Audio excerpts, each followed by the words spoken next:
Okay, so you said we want to start a clothing line, and then what like were you specifically bringing to that? Like, had you always been interested in clothes in general, or were you just kind of like, this is your first time fucking with this concept? Well, I brought the whole aesthetic.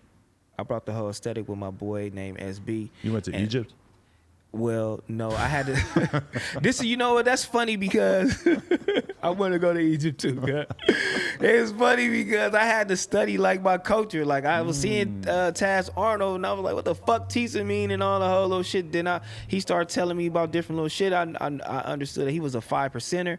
He was Muslim, so I started getting into the supreme mathematics, the supreme alphabet, and I just wanted something that meant something. I'm like, okay, it has to mean something. It has to be a code acronym for my culture. Okay. So, and then that's how the Pharaoh came about. You know what I'm saying? But last was leaders of art, style, and talent. You know what I'm saying? And we was the kings of that. You feel me?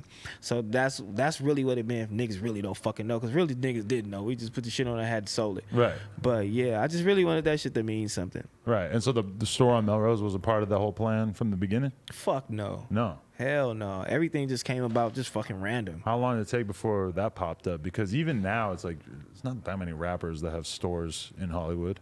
Oh, God. It took probably about a year, 2 years after we started the brand. Like, we were doing really fucking well. You know what I'm saying? Shout out to my boy Low, too, because I was doing Sorella, but I was doing Last Kings, but Sorella was doing just way, way, way better. You know what I'm saying? On lines, women clothes. So you were doing Sorella at the same time that you were doing Last Kings? Yep, on God in Heaven, we started. So you were together. already with Heather at that point? Yeah, I've been with Heather since I've been on tour, nigga, with Tiger. Oh, okay. I didn't realize you've been together that long. Yeah, we've been together for 11 years. So what was your ownership percentage in Last Kings? Do you own any part of it? 30%. Okay. And so you're doing that, and then you're also like, hey, babe, yep, I want to do something where I have a bigger percentage of it. Let's do this shit. Well, you know what I'm saying? Shout out to T-Raw again, but you still a bitch. Shout out to Cuz again, but you know what I'm saying? The nigga was like, I came up on some money, I'm gonna give you some money. Okay. And you gotta make it work. Right. You know what I'm saying? And we gonna try to do this Last King shit with this and do whatever else you want with the remaining. And I'm like, all right, whatever. So I gave my girl some money. I'm like, go start you something. I'm gonna take this Last King shit and try to do it up. Last Kings was super fucking hard to do. T-shirts, hats, production, and all that shit was so hard to get it quality. Really? But Sorella, on the other hand, I could just go, you know. Girls have no standards for clothing? Girls have zero standards. You sell them a fucking little stringy top, and they're like, oh, I love it. Yeah, niggas is brand loyal. Like, women, they don't give a fuck. You know what I'm saying? So that shit was cool. She was booming. That's actually super interesting because there's definitely like a massive difference between how men consume clothes and how women consume clothes. But I would not feel comfortable trying to explain the difference, but you're upfront and personal for it, huh? I mean, well, guys are brand loyal. Girls don't give a fuck. You know what I'm saying? If it look cute, they throwing it on, period. It could be from anywhere. Right. You know what I'm saying? Because girls really rock Fashion Nova nonstop. And like, I mean, you're just not going to see like a rich dude rocking Fashion Nova. But girls, like, if it looks cool, they just throw it on. I mean, yeah. Shout out to Fashion Nova.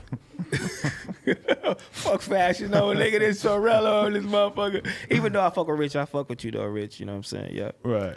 Yeah, that's fucking crazy. Yeah, but we did have a store on there. It was cool. Probably a year after that shit. It was, you know, it was cool. And so did you just get super motivated by that and you were like, start seeing this money and you're like, you know what? Like, I understand this game now. I'm just going to go hard as fuck with it.